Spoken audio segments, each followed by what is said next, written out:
I came out of school with 1 A level. I went to college. So I did a general business studies H&D course.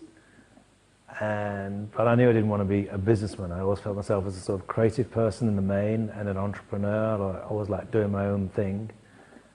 And so I thought I'd apply that natural talent to something which I enjoyed, which was games. So it was always in the back of my mind to be involved in the creation of games and building a business around that games, but making games that were different to the ones that were actually available in the shops, because I used to think they were pretty rubbish.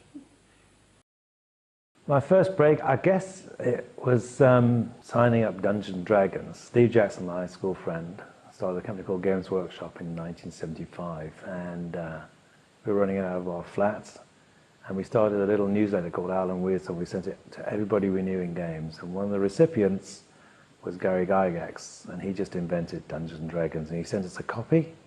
We played it, thought, wow, this is incredible. Theatre of the mind, role-playing, playing the roles of heroes, magic users, thieves, clerics, killing monsters, finding treasure. Amazing, totally different. And we ordered 6 copies, and on the back of that we got an exclusive distribution agreement for 3 years for Europe, for Games Workshop. The challenges were many. One, there wasn't a market there really. You couldn't get any finance. You go into a bank manager and say, got a great idea for a game. It's a role-playing game which you kill monsters and find treasure. And he looks at you rather like a dog watching television and kind of looks like a bit mad and urges you out the door. So Steve and I were obliged to live in a van for 3 months, but that wasn't seen as hardship.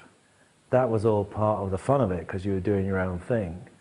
And even though people might think, you must be crazy, we loved every minute of it. So we, out the van, into our little mail order office, which is the size of a bread bin, worked till midnight, back in the van. Brilliant. It's a very competitive market, as we all know, that everybody wants to get into the games industry or the film industry or TV, or just become an illustrator themselves or an artist. The only way, or the best way to do it is to let your portfolio do the talking for you. CVs are all very well and good, but if you're an artist, I want to see your work. If you're a programmer, I want to see your code. You've got to demonstrate that you have got practical talent, which is differentiable and which people will really warm to. So let your art do your talking for you. The games industry is a global market. Everyone in the world now plays games because super fast broadbands enable people through smartphones and tablets to access content from anywhere. But the 6 main producers are the United States, Japan, United Kingdom, Canada, China, and Korea. The thing that sets the UK aside is that we are so good at creativity. Look at our film, our fashion, our music, our television, our publishing, our architecture, our design. We are brilliant at creativity, and we're also very good at high technology. So you put those two together, hey presto, video games. So that's why we got off to such a flying start in the 1980s. The games industry is often criticized that there's not enough women working in games. That is true in some respects. In the publishing side, it's more women than men. In HR, in accounts, in marketing, in PR, in distribution, in advertising, there are more women than men. But in the actual content creation, there's far less women than men. I think it's like something like 5%.